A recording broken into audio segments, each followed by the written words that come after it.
하나님의 말씀 시편 51편 13절부터 19절에 기록된 말씀입니다. 말씀을 봉독하겠습니다. 그리하면 내가 범죄자에게 주의 도를 가르치리니 죄인들이 주께 돌아오리이다. 하나님이여, 나의 구원의 하나님이여, 피 흘린 죄에서 나를 건지소서. 내 혀가 주의 의를 높이 노래하리이다. 주여, 내 입술을 열어주소서. 내 입이 주를 찬송하여 전파하리이다. 주께서는 제사를 기뻐하지 아니하시나니 그렇지 아니하면 내가 들었을 것이라. 주는 번제를 기뻐하지 아니하시나이다.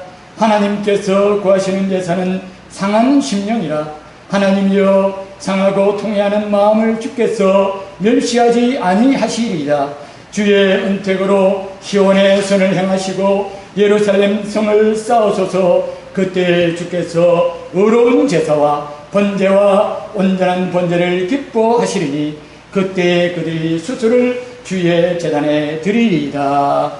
아멘. 여러분, 회개는 열매를 맺습니다.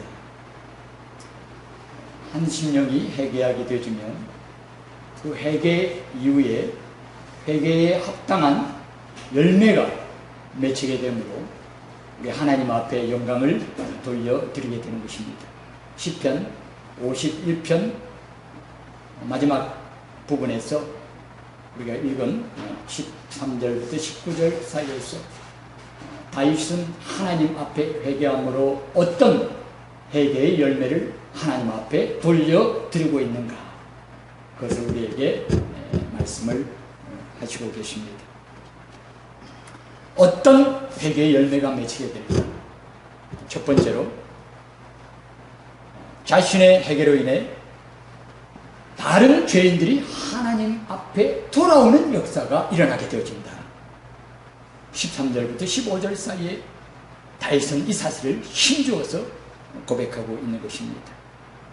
그는 이렇게 고백합니다. 그리하면 내가 범죄자에게 주의 도를 가르치니 죄인들이 주께 돌아오리이다.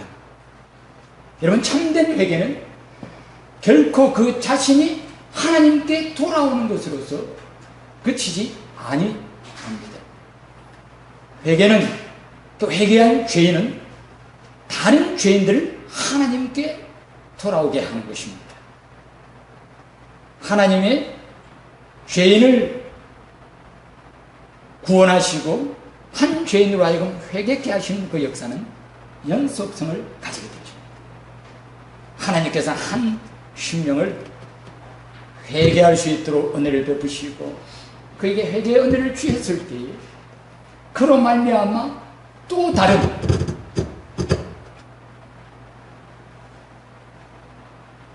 죄인들이 하나님 앞에 돌아오게 되죠.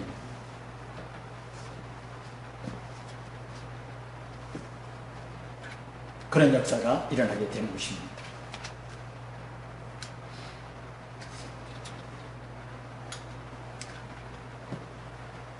누구든 참으로 회개를 했다면, 그 사람이 정말 회개했다면 그를 통해 죄인들이 회개하는 역사가 일어나게 된 것입니다. 1907년도에 우리 대한민국을 휩쓸었던, 평양에서부터 시작되었던 대부흥운동, 하나님께서 크게 이 나라에 은혜를 베푸시는 그 역사가 어떻게 시작되었는가 라고 하는 것을 살펴보면, 그것은 한 사람의 철저한 회개를 통하여서 수많은 다른 죄인들이 그 아름다운 그 회개에 동참케 됨으로 말미암아 온 대한민국에 하나님께서 성령을 기름 붓듯이 부으셔서 하나님의 은혜의 역사가 온 강산을 뒤덮게 되어지는 큰 열매가, 결과가 나타나게 되었던 것입니다. 하디 선교사님이 바로 그 놀라운 회개운동의 첫 시작을 알렸던 그런 사람이었습니다. 하디 선교사는 로버트 알렉산더 하디라고 하는 이름을 가진 그런 본명은 하이영, 한국 이름으로는 그런 또 다른 이름을 가지고 있었습니다. 그런데 이분은 사실 원산에서 그렇게 어로 선교를 하면서 하나님을 섬긴 사람이었습니다. 그런데 그는 항상 왜 복음의 역사가 대한민국에 일어나지 않을까 안타까워하며 늘 그것 때문에 하나님 앞에 부르짖었습니다. 그런데 어느 날 이 모든 그 원인이 다름 아닌 자기가 하나님 앞에 잘못되었어요.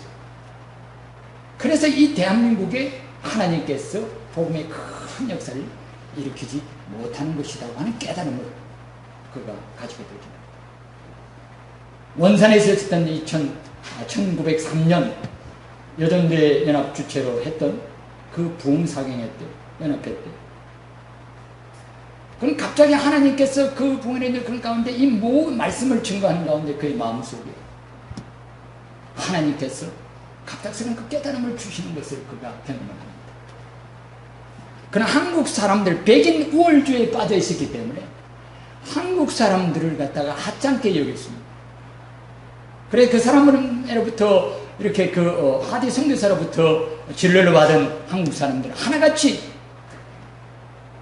그 불쾌한 그 마음, 그것을 가지면서 은혜를 사모하기는커녕 점점 하나님께 가까이 나가지 못하고, 이 하디 선교사가 한국 사람들을 하찮게 여기고 그렇게 또 진료를 할 때도 이렇게 소홀하게 진료를 하면서 그들을 이렇게 깔보는 그런 마음을 가지고 그렇게 섬긴답시고 그렇게 어로 선교를 했지만은 그 속에서 사람들은 점점 하나님에 대한 그런 그 마음의 문이 닫히게 되죠. 근데 이것을 하디 선교사는 몰랐습니다. 왜 이렇게 한국에 부흥의 역사가 일어나지 않는가? 왜 이렇게 복음이 이렇게 힘있게 증거되지 못하고, 왜 예수 믿는 사람들이 구원받는 사람들이처럼 많이 일어나지 못하고, 예배에 참석하는 사람들보다는 차라리 예배에 참석하지 아니하고 주의를 성수하지 않을 뿐만 아니라 음란과 모든 성적인 죄에 빠진 사람들이 왜 이처럼 많이 일어나게 되는가? 이런 모든 것들에 대한 것들을 생각하면서 하나님께서 그에게 이것은 모든 너의 죄 때문에 그렇다 하고 하는 그 깨달음을 갑자기 주는, 그래서 그런 그 순간에 말씀을 증거하다 말다 중간에 그는 자기의 죄를 회중들 앞에 자복하기 시작합니다. 저는 정말 교만한 사람이었습니다. 나는 진료를 하지만 하면서도 한국 사람을 깔보았습니다. 한국 사람을 없이 여겼습니다. 나는 이처럼 이렇게 못난 인간입니다. 그렇게 하면서 하나님 앞에서 철저하게 자기 자신의 잘못을 갖다가 회중들 앞에서 공개적으로 그렇게 토로하기 시작합니다. 회개하기 시작합니다. 그때에 성령님께서 그 하디 선교사의 그 한 사람의 그 철저한 그 선교를 사용하십니다. 그 자리에 있던 모든 사람들이 전부 다 자기의 죄의 찔림을 받게 되어줍니다. 그래서 그 속에 있던 모든 사람들이 하나 둘 자기의 죄를 털어놓기 시작하게 되어주고 회개의 운동이 이렇게 일어나기 시작했던 것입니다.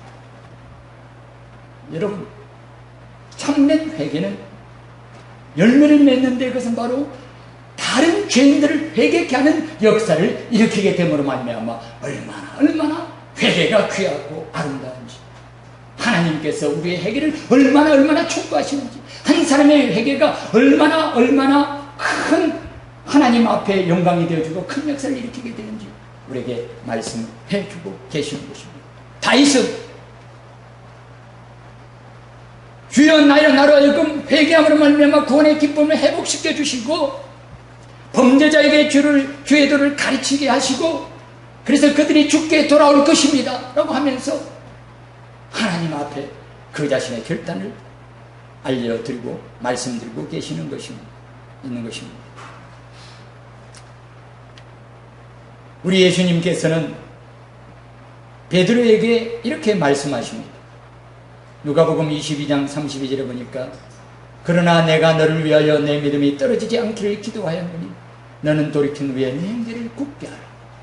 이 말은 무슨 말입니까? 너가 돌이킨 후에, 너가 회개하고 너가 하나님 앞으로 돌아왔을 때에 너 형제를 굳게 하는 이 사명이 너에게 있다. 너는 회개함으로 말미암아 다른 형제들을 하나님 앞으로 이끄는 그 일에 책임이 있고 그 일에 사명이 있다. 그렇게 베드로에게 말씀을 하셨습니다. 여러분, 회개하는 사람에게 하나님께서는 그에게 사명을 주시고 하나님께서 그로 말미암아 다른 사람들을 회개케 하는 큰 역사를 우리 하나님께서 기대하시고 또 우리 하나님께서 그것을 원하고 계신다는 것을 우리에게 말씀하신 것입니다. 그래서 오늘 다윗은 죄인들이 죽게 돌아오리이다 그렇게 말합니다.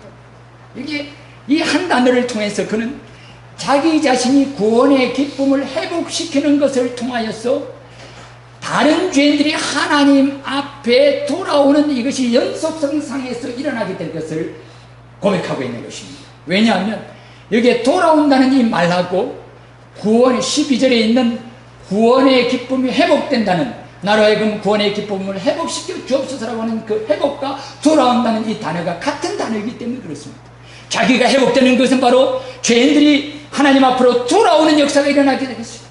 우리가 구원의 회개함으로 말미암아 구원의 기쁨을 회복하게 되어질 때 어떤 역사가 일어나게 됩니까? 다른 죄인들이 구원받고 하나님 앞으로 돌아오는 역사가 일어나게 된다는 것을 고백하며 하나님 앞에 간구하는 것입니다.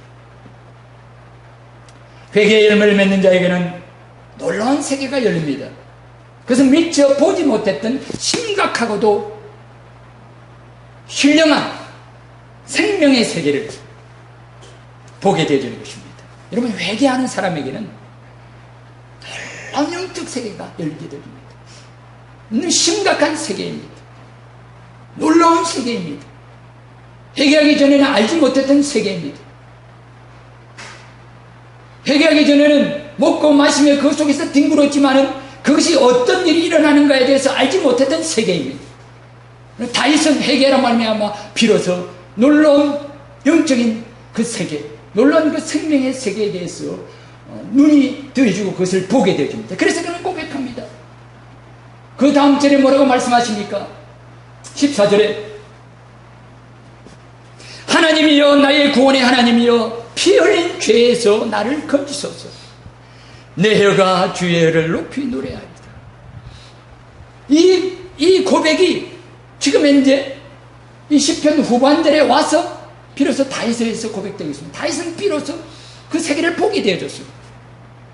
자기 자신이 회개하지 않았을 때 그 자신이 피 흘린 자였다고 하는 거예요. 그가 피를 흘리고 생명을 죽이는 그 무시무시한 그 죄악 가운데 뒹굴고 있었다는 것, 그 속에 자기가 사람의 생명을 죽이는 피 흘린 자였다고 하는 것.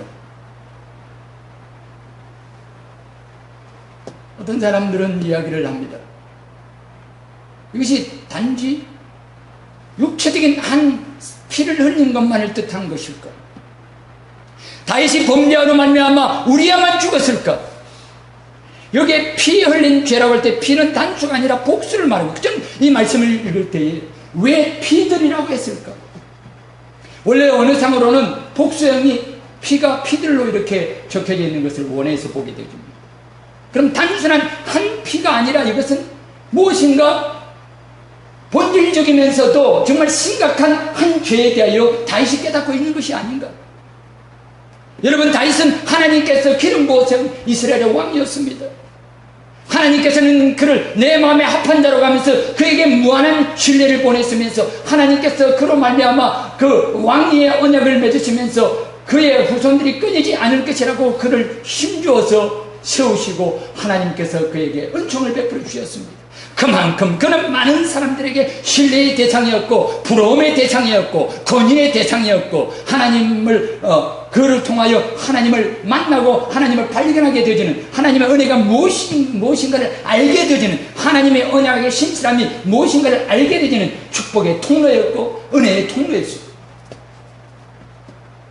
물론 은혜의 통로는 예수 그리스도이지만, 그러나 우리 예수님께서 다윗의 자손으로서 우리에게 말씀되시는 것은 바로 하나님께서 다윗에게 이만큼 큰 은혜와 복을 허락해 주셨던 것입니다. 그의 영광과 그에게 주어진 하나님께서 그에게 주신 그 은택과 그의 모든 권위와 이런 것들은 다 하나님께 속한 것이었어요.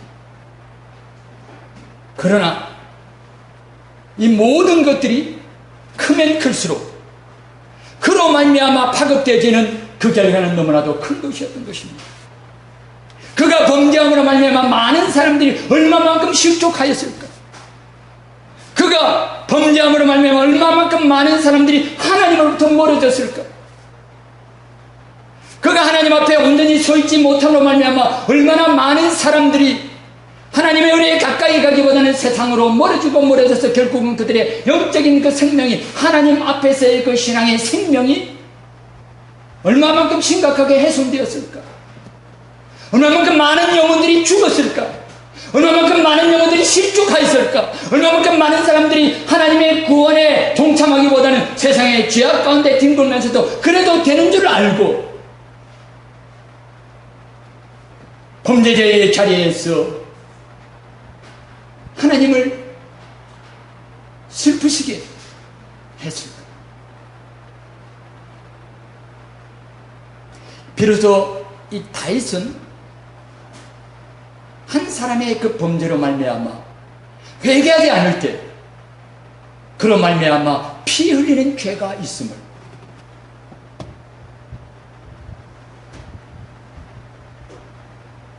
한 사람의 범죄로 말미암아 그가 하나님 앞에서 온전히 바로 서지 아니하면 그 결과는 너무나도 심각하다. 영혼들이 실족하는 결과가 나타나게 되는 것이다.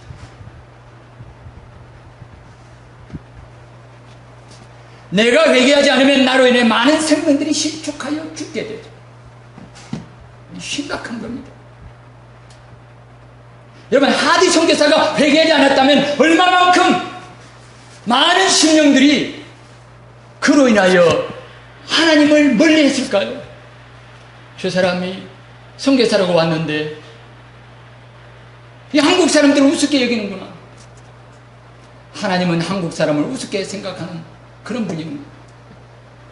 그렇게 하면서 얼마나 많은 돌이킬 수 없는 오해와 구원을 받아야 될 하나님 백성들이 얼마만큼 많이 하나님으로부터 멀어졌을까?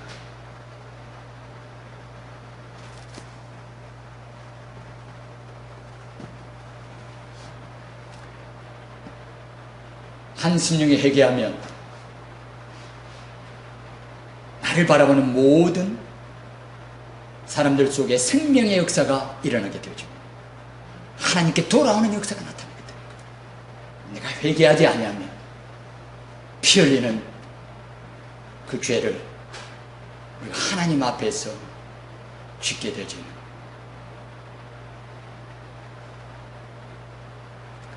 그래서 그는 이렇게 말합니다. 나를 건지소서. 내가 주의 의를 높이 노래하리라.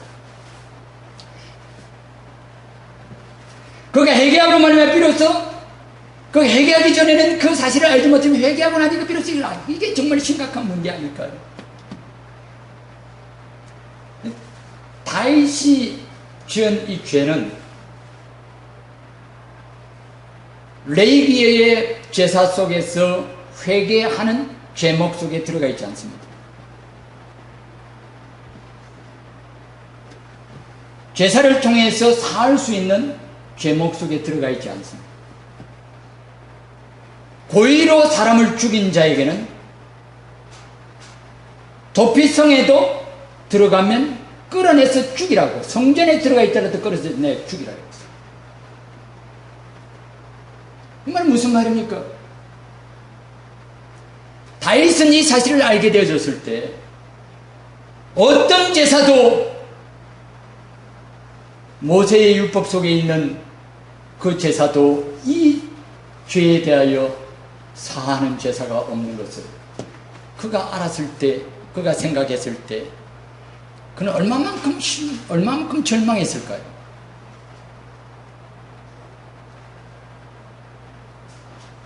어떤 것도 자기를 깨끗하게 할 수 있는 인간의 방법이 없다는 것. 그 앞에서 다윗은 절망합니다. 그러면서 비로소 그는 그럼에도 불구하고 하나님께서 나단 선지자를 통하여 그의 죄가 사여졌음을 그에게 선포받는 그러면서 그는 놀라운 믿음의 고백을 하게 되어집니다. 나는 하나님의 의를, 이런 나를 하나님께서 용서해 주시고 나를 받아주시는 하나님의 의를 내가 노래하리라. 어떤 심령이 참으로 회개한 심령입니까? 자기의 죄에 대해 철저하게 절망하는 사람, 자기에 대해서는 절망하면서 하나님의 의를 노래할 수 있는 사람, 하나님의 의를 인정하고 하나님의 의를 받아들이고 하나님의 의로 인해서 그 마음속에 노래가 있는 사람, 그 하나님의 의를 선포하는 사람, 하나님의 의를 하나님과 세상 앞에서, 인간들 앞에서 증거할 수 있는 사람, 한 죄인이 회개하고 하나님 앞에 돌아왔을 때에 다른 죄인들이 하나님 앞에 돌아오는 역사는 어떤 역사를 통하여 이루어지느냐? 그래서 바로 자기 자신에 대한 철저한 절망과 할 수 없는 그 겸손과 자기 부인이 있을 때 사람들은 비로소 하나님 앞에 돌아오는, 죽게 돌아오는 역사를 경험하게 되거든요. 한 영혼이 자기 의를 나서오고 내가 이것을 했고 내가 저것을 했고 내가 나에게 무엇인가 있다라는 것을 계속 가지고 있는 때에는 죄인들이 하나님 앞에 돌아오는 역사를 기대할 수 없습니다. 참된 회개의 결과로서 일어난 것이 무엇입니까? 자기 자신에 대한 철저한 부인. 나는 아무것도 아닙니다. 나는 죽었습니다. 나는 그야말로 나에게는 소망이 없습니다. 나에게는 방법이 없습니다. 나에게는 어떤 것도 나를 깨끗하게 하는 인간의 방법과 인간의 수단이 없습니다. 이런 나는 절망합니다. 이런 나는 어쩔 수 없습니다. 나는 죽을 수밖에 없는 죄인입니다. 하나님 앞에 철두철미하게 자기의 전적인 무능과 전적인 불가능과 자기의 전적인 포기를 통하여서 비로소 한 죄인이 하나님 앞에 돌아오는 역사가 일어나게 되는 것을 우리가 알아야 됩니다. 이것이 필요한 것입니다. 교회 안에서 우리는 이러한 역사를, 우리는 믿음의 공동체 안에서 이와 같은 역사를 하나님 앞에 간구해야 됩니다. 주여, 회개의 열매가 맺히게 하여 주시옵소서. 회개는 다름 아닌 자기 자신에 대한 절망입니다. 자기 자신에 대한 부인입니다. 나는 살 수 없는 죄인입니다. 나에게는 눈곱만큼도 바라볼 소망이 없습니다. 라고 하는 것을 하나님 앞에 주여 나로 피 흘린 죄에서 나를 사여 주옵소서. 이 다윗의 이 처절한 이 절규는 바로 다름 아닌 주여 나는 살 방법이 없습니다 라고 하는 것을 하나님 앞에 먼저 인정하는 것 아닐까요? 여러분, 한 죄인이 자기 죄로 말미암아 몸부림치면서 자기의 죄가 심각하고 하나님 앞에서 그것이 방법이 없다는 철저한 자기 부인과 자기 절망을 경험하는 것을 볼 때에, 그것을 갖다 고백하는 것을 볼 때 한 영혼이 살아나게 되죠.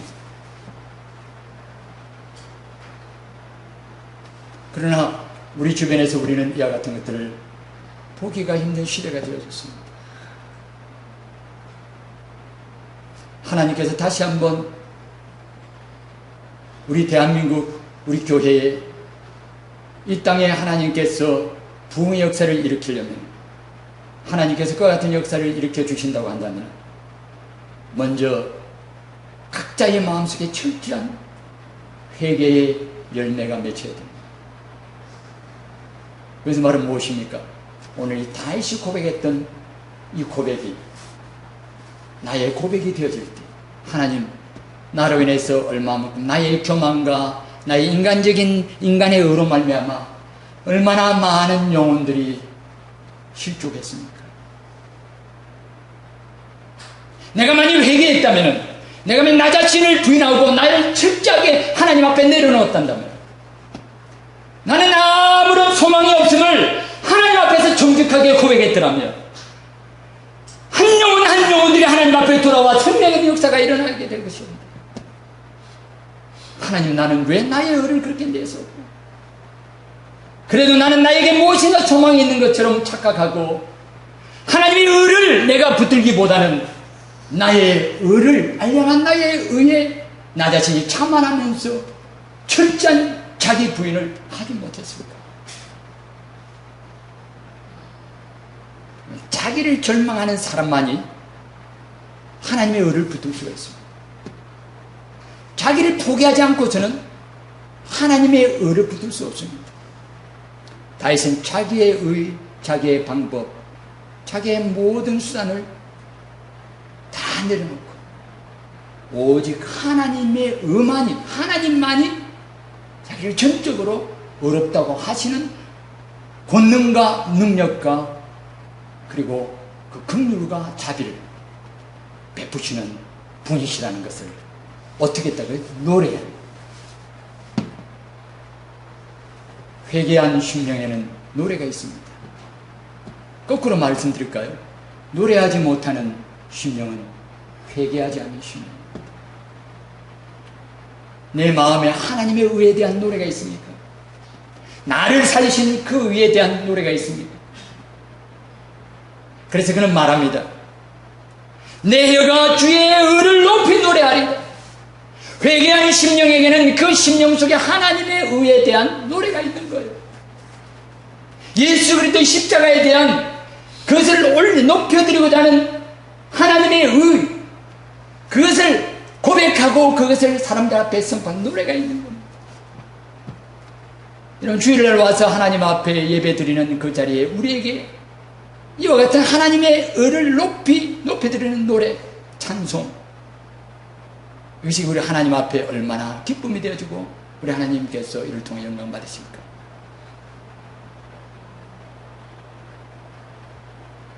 그 자리에서 우리는 끝나지 않고 우리의 심령 속에, 우리의 생활 속에 예배도 회복되었고 삶도 회복이 되어야 되는데, 단지 의식 속에서 우리가 하나님 앞에 어떤 순서에 따라서 하나님 앞에 찬송 부르는 것으로 끝나는 것이 아니라, 내가 하나님 앞에 예배할 때도 하나님 앞에 마음껏 찬양할 뿐만 아니라 내 마음속에 하나님의 의를 향한 콧노래가 나와야 되고, 내 마음속에 하나님의 의로 말미암아 내가 노래하게 되어지는, 언제부턴가 우리의 마음속에 노래가 없습니까? 설거지하는 주부들은 마음의 기쁨에는 콧노래를 하면서 설거지를 합니다. 직장생활에서 일을 하는 사람들은 마음의 기쁨에는 그 마음속에 일어난 기쁨 때문에 노래를 하면서 일을 합니다. 우리가 인생을 살아가면서 주의 윤례가 내 나그네 된 집에서 정말 노래가 되고 있습니까? 하나님의 의가 우리에게 정말 노래가 되고 있습니까?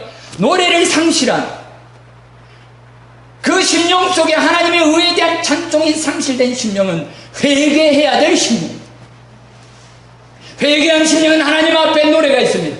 주여, 내 마음속에 하나님의 의에 대한 노래가 없다면 과연 나는 하나님 앞에 회개의 열매를 가진 자입니까? 라고 스스로 자문하는 시간이 되어야 될 겁니다. 다윗은 하나님의 의로 말미암아 자기가 살 길이 열렸고, 하나님께서 하나님의 의로 말미암아 어렵다 하시는 그 은혜를 생각하면서 그는 하나님 앞에 15절에 보면 주여 내 입술을 열어주셔서 내 입이 주를 찬송하며 전파하리이다. 하나님의 이름을 찬송하며 주를 찬송하며 전파하리이다. 여러분, 여기에서 노래에서 찬송으로 넘어가고 있습니다. 노래는 어떻게 보면 그 모든 시작이 자기의 구원받은 그 사실 하나님의 의로 인하여서 그가 이것을 노래하게 되었지만, 그러나 이제 이것은 찬송이라고 그 단어가 바뀌고 있습니다. 전적으로 하나님 중심. 이제는 하나님이 하나님이시기 때문에, 그분이 나의 구세주이기 때문에, 그분께서 나의 생명의 구주이시기 때문에 그 주님을 향한 찬송이 그에게 있게 되어집니다. 여러분, 우리에게 찬송이 있습니까? 찬송은 하나님을 높여드리는 거예요. 그분의 인격을 높여드리는 겁니다. 그분의 신격과 그분의 그 하신 일뿐, 나에게 주신 그 은혜와 그 복들을 노래하는 것으로 끝나는 것이 아니라, 그분의 그 하나님 되심, 그분의 나의 구주 되심, 그분의 나의 아버지 되심으로 인하여 우리는 그 하나님을, 그 이름에 합당한 경배와 영광을 돌리기 위하여 그분께 찬송하는 것입니다. 회개한 심령에게는 찬송의 열매가 맺히게 되는 것입니다. 여러분, 우리에게 이 찬송함으로 회개의 열매를 맺는 저와 여러분들 되시기를 바랍니다. 이 다윗은 이 열매를 통하여 나아갑니다. 하나님, 내가 절망할 수밖에 없는 죄인이지만 그러나 하나님의 의로 말미암아 하나님께서 나를 의롭다 하시는 나를 사신 그 하나님의 의로 말미암아 내가 하나님께 노래하고 뿐만 아니라 주님을 찬송하고 주님을 높여드리고 주님을 전파하리라.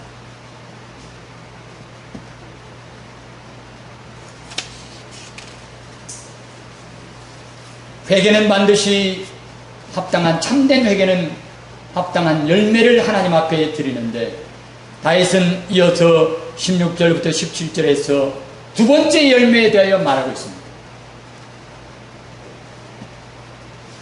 회개한 사람들이 하나님 앞에 회개한 심령이 하나님 앞에 드리는 열매는 다름 아닌 하나님께서 연락하시는 상한 심령의 제사를 상한 심령의 예배를 드리게 된다는 것입니다. 하나님께서 연락하시는 예배를 하나님께서 연락하시는 상한 심령의 그 예배를 드릴 수 있는 것이 회개의 열매이다.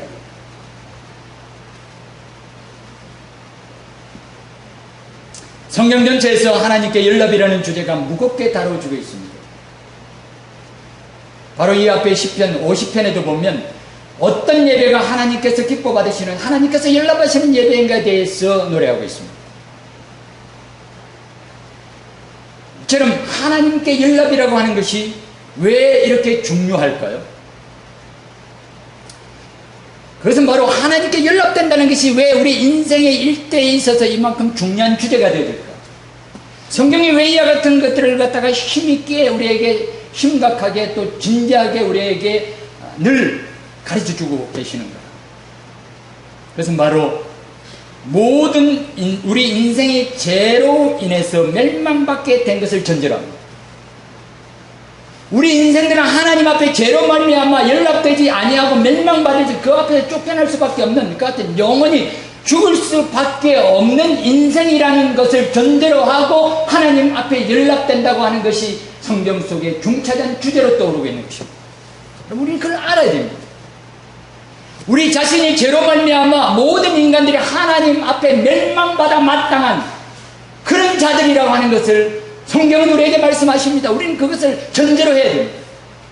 그래서 모든 인생들에게 있어서 죄로 말미암아 영죽을 멸망받을 인생들에게 있어서 정말 관심을 가져야 될 것은 그 자신과 그 제사가 하나님 앞에 연락이 될 것인가에 대한 이 부분에 대한 강한 관심과 또 이 부분을 깊이 하나님 앞에 묵상하고 여기에 대한 하나님 말씀의 가르침을 들어야 되는 것입니다.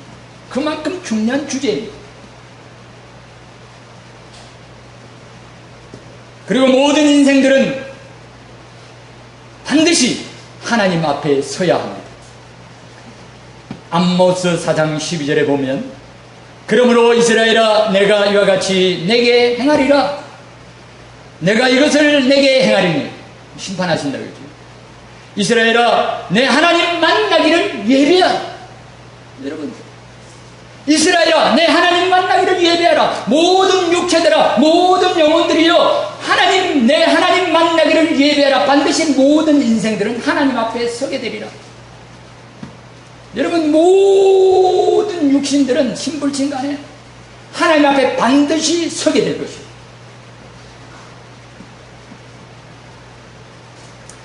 모든 죄인들은 걸어가신 하나님 앞에 설 때에 그 죄로 인하여 진노를 받아 죽게 될 것입니다. 멸망받게 될 것입니다. 영원한 벌에 들어가게 될 것입니다.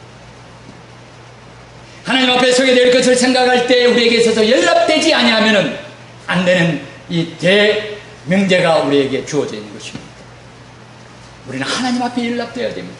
한번 따라해봅시다. 우리는 하나님 앞에 연락되어야 합니다. 여러분 우리에게서 하나님 앞에 연락되고자 하는 그 간절한 갈망과 소원이 우리에게 있어야 돼요. 이것이 우리에게 생명이에요. 하나님께서 우리에게 바라시는 것입니다. 우리가 하나님 앞에 서게 될 그날을 바라보면서 우리가 이 땅에 있을 때 우리가 이 땅에서 육신 가운데 있을 때에 우리가 하나님 앞에 나아갈 때 이 모든 것들이 하나님 앞에 연락되는 것이 우리에게 소원이 되어야 돼요.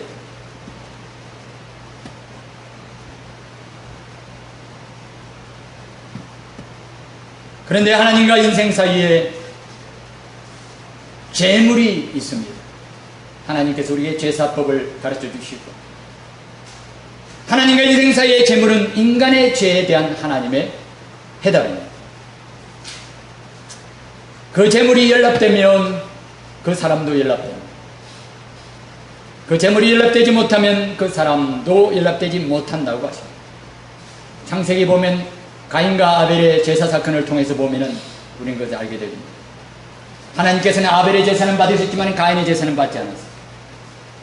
가인의 제사를 받지 않으셨다는 것은 아벨의 제사를 통해서 하나님께서 받으시고 아벨을 받으셨다는 것이고, 가인의 제사가 받아들여지지 않았다는 것은 가인이 하나님 앞에 받아들이지 않았다는 것을 의미합니다. 어떻게 하면 그 재물이 연락될까? 그 재물이 연락되는 것은 믿음으로 합하는 그 사람들의 그 마음에 달려있다는 것입니다. 믿음으로 합하면 그 죄가 재물에 전가되어지고 그 자신은 깨끗하다 여김을 받고 연락되는 것입니다. 그래서 하나님께 연락되는 것은 재물 자체에만 있는 것이 아닙니다. 우리가 하나님 앞에 예배드리는 예배 순서 자체에만 있는 것이 아니죠. 우리가 예배 시간에 하나님 앞에 찬송을 드리고, 예배 시간에 말씀을 읽고, 예배 시간에 기도하고, 예배 시간에 헌금을 드리고, 이와 같은 이 모든 것들이 그 자체만으로서 하나님 앞에 연락이 되어질까요? 구약시대에 그들이 가지고 있는 양이나 소나 어떤 것이든지 그 재물 자체가 하나님 앞에 연락이 되었을까요? 아닙니다. 하나님께서는 오늘 말씀 속에서 다윗을 통해서 하나님께서는 제사를 기뻐하지 아니하시고 하나님께서는 소와 양을 기뻐하지 아니하신다고 말합니다. 그럼 하나님께서 제사를 받지 않는다는 단순한 그런 의미가 아니라 다윗이 범죄하고 회개하지 아니하였을 때, 그 심령이 하나님 앞에 연락되지 아니하였을 때 그가 드리는 그 제물은 하나님 앞에 연락되는 것이 아니었다는 것입니다.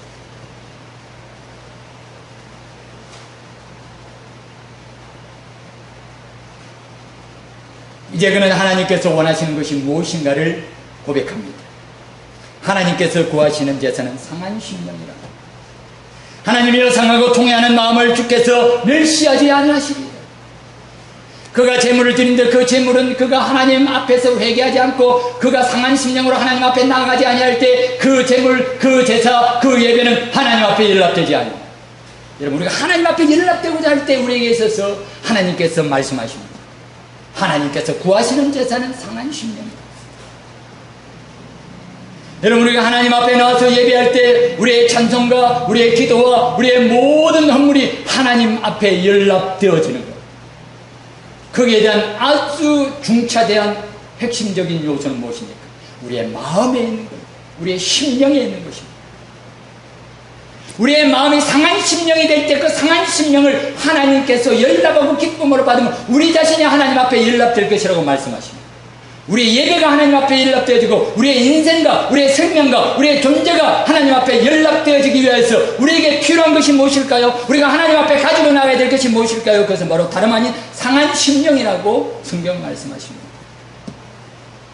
여기에 상한 심령은 그 바로 다음 같은 절 뒷부분에 이렇게 말합니다.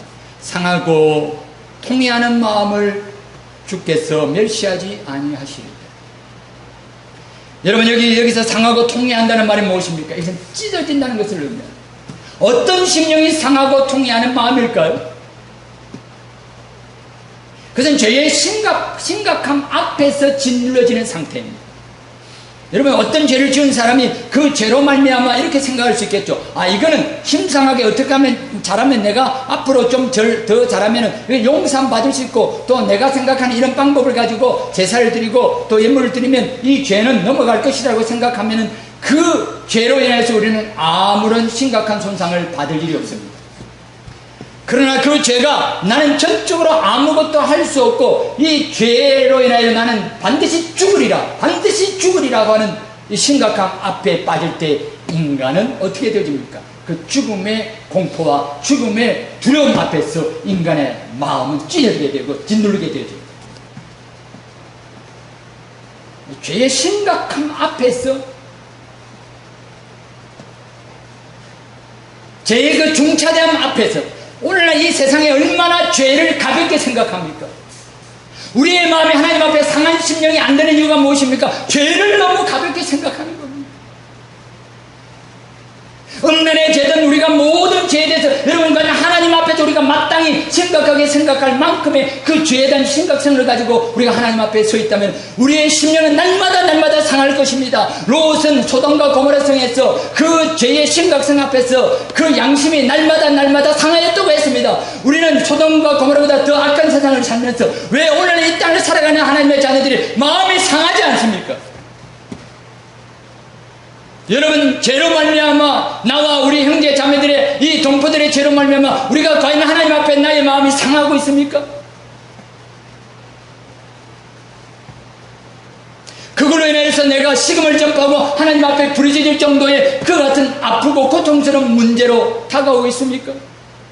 우리가 하나님 앞에 예배드릴 때 죄의 심각함을 인해서 그 마음이 상하고 찢겨진 그 마음이 없이 하나님께서 우리의 마음을 받으실까요? 동성애를 하면서 온갖 수많은 죄악들이 살인과 그리고 유괴와 모든 죄들이 온 세상을 뒤덮고 있고 우리가 즐겨보는 모든 동영상과 이런 가운데서 세상 가운데 엄란의 영이 가득 찬 이 세상 속에서 어느 것 하나 깨끗한 구석이 없는 이 세상을 살아가는 우리의 마음이 정말 이 죄의 심각함을 안다면 우리가 아프지 않을까요?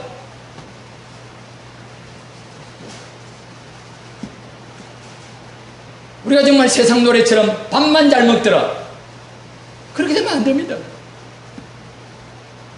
세상 노래는 그런 노래가 있더라고요. 이런 거 저런 거 이별하든 뭐 하든 간에 밥만 잘 먹더라 그냥 넘어가더라. 여러분, 우리가 이와 같은 세상에 정말 잘 살고 있다면 우리는 하나님 앞에 자신을 돌아봐야 됩니다. 우리는 하나님 앞에 상한 심령을 구해야 됩니다. 하나님, 내게 상한 심령을 허락해 주옵소서. 여러분이 상한 심령에 많이 찢어졌다는 말입니다. 우리의 마음은 하나님께서 거하시는 성소입니다. 이 성소의 지성소는 하나님께서 거하시는 곳입니다. 여러분, 언제 찢어지는 역사가 나타났습니까? 예수님께서 십자가에 달리시고 운명하실 때에 성소와 지성소를 가로막는 그 성전의장이 위에서부터 아래로 찢어졌다고 성경은 우리에게 말씀하십니다. 이것은 누가 찢으십니까? 하나님이 찢으시는 거예요. 위에서부터 찢겼다는 것은 인간이 찢은 것이 아니라 하나님께서 찢으신 것입니다. 하나님의 예수 그리스도의 하나님의 그 아들의 생명과 그 고귀하신 그 피의 그 아픔과 고귀한 무게로 인하여 그 성전 휘장이 위에서부터 아래로 찢어진 것입니다. 그럼 우리가 하나님 앞에 언제 설지는 모르겠지만 저는 이와 같은 설교를 언제 다시 한번 할 수 있을지 모르겠지만 여러분, 하나님 성령님께서 오늘 우리에게 말씀하십니다. 내가 너희들의 상한 심령을 구하노라. 내가 너희들의 상한 심령을 찾노라.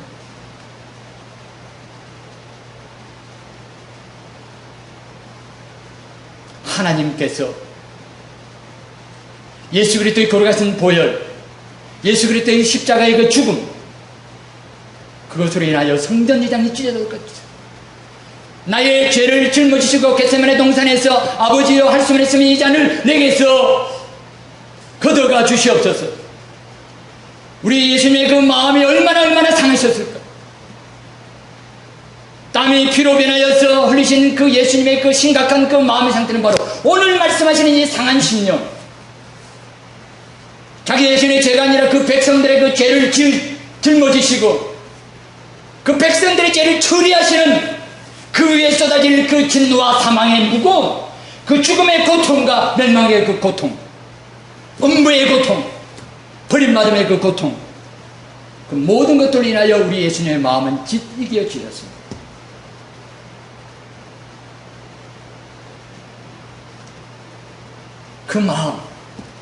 그 마음으로 인하여 하나님께서 나를 위하여 나 대신 십자가에서 고통을 받은 그 예수 그리스도의 그 마음과 심령을 인하여 이 한 시간 하나님께서 하나님만이 하실 수 있는 성전의장의 그 휘장이 찢어졌듯이 나의 마음을 주여 찢어주시옵소서.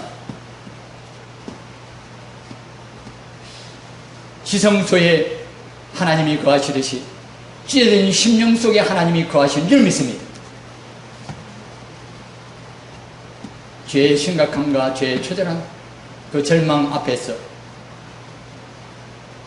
마음이 찢기운 겸손하여지고 자기를 부인한 그 찢기운 상한 심령 안에 하나님께서 찾아오시고 하나님께서 거하시고 하나님께서 은혜를 베푸실 줄로 믿습니다.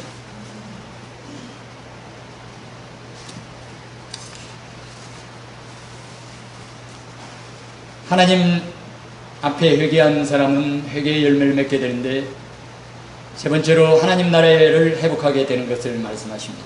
18절부터 19절입니다. 주의恩택으로 시온의 선을 행하시고 예루살렘 성을 쌓으소서.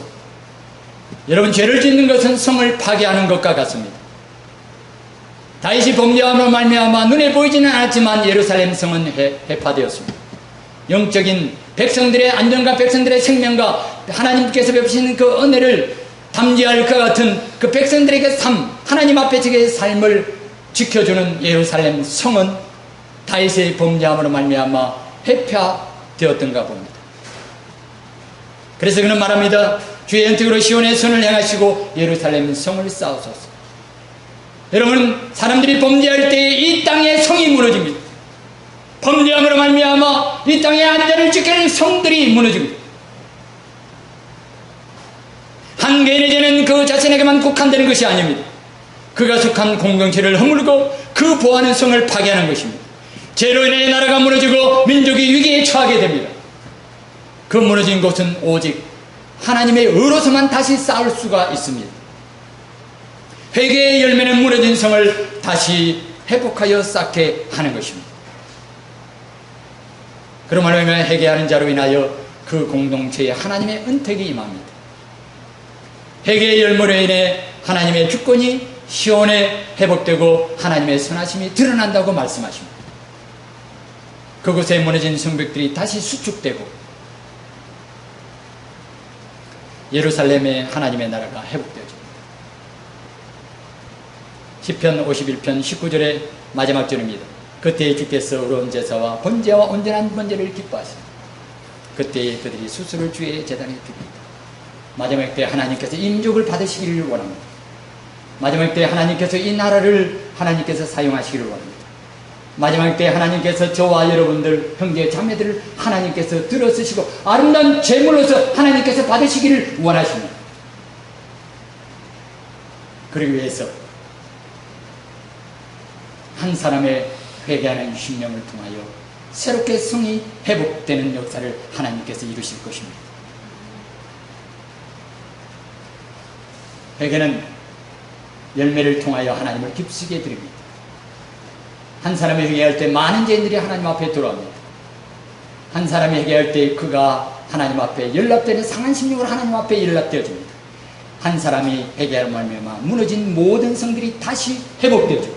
거기서 하나님의 은택과 하나님의 복이 충만하게 임하게 되는 것입니다. 이와 같은 역사를 일으키시는 저와 여러분들이 하나님 앞에 회개의 심령으로 주 앞에 나아가게 되시기를 바랍니다. 기도하겠습니다. 자비로우신 우리 아버지 하나님, 하나님께서 오늘 이 말씀을 통하여 하나님께서 상한 심령을 구하시고 그 상한 심령 가운데 거하시고 사망한 심령 가운데 은혜를 베풀어 주시고 상한 심령을 연락하심으로 말미암아 그 속에 하나님의 놀라우신 구원과 은총을 베풀어 주실 것을 말씀하셨습니다. 하나님, 회개의 열매를 맺는 하나님의 사람들이 다 되게 하여 주시옵소서. 우리의 회개로 말미암아 많은 생명들이 살아나게 하여 주시옵소서. 우리의 회개로 말미암아 상한 심령 가운데 연락되어지는 아름다운 예배를 우리 아버지 앞에 드리게 하여 주시옵소서. 우리의 회개로 말미암아 민족이 살고 나라가 살고 무너진 성들이 수축되어져 하나님의 은택이 충만하게 임하게 되는 역사가 있게 하여 주시옵소서. 예수님의 거룩하신 이름으로 기도하옵나이다. 아멘. 262장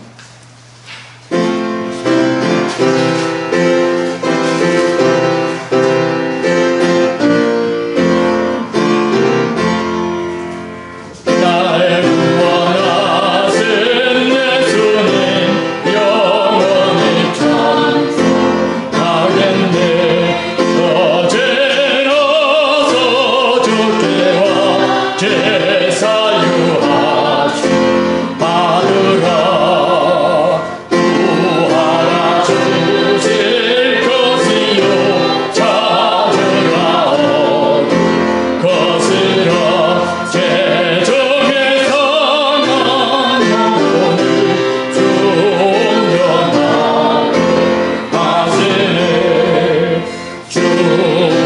죄로 인하여 피 흘려 죽으셨으니 주밖에 없는 사랑을 만 백성 알게 전하세. 주 예수 사랑 못 잊어 나 항상 걸리네. 이 세상 어디 가든지 가슴만 생각합니다. 목마른 자의 생애와 영생의 하시러 내 저를 사랑한대도 늘 맘에 가도다. 주 예수 그리스도의 은혜와 하나님의 사랑과 성령의 교통하심이 너희 무리와 함께 있을지어다. 아멘.